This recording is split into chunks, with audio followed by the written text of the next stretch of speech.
Saudara, dua lansia jemaah haji asal Kabupaten Bengkulu Selatan dan Lebong meninggal setelah sempat dirawat di Rumah Sakit King Salman, Arab Saudi. Jaket ada, Pak. Jemaah haji yang meninggal dunia yakni Saidun Basirun berusia 76 tahun asal Kabupaten Bengkulu Selatan dan Syahrul Hadi 69 tahun asal Kabupaten Lebong.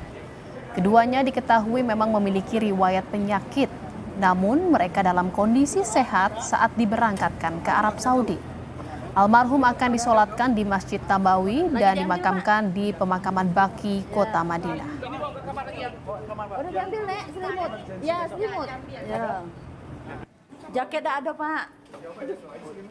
Hari pertama dirawat di ruang perawatan biasa dan 3 hari selanjutnya beliau karena semakin menurun dirawat di ICU.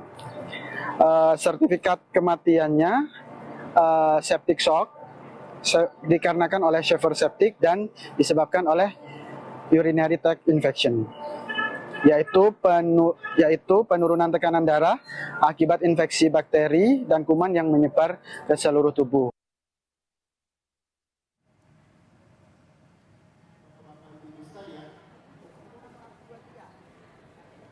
Dan saudara, seorang jemaah haji kloter 1 embarkasi Makassar meninggal di Madinah.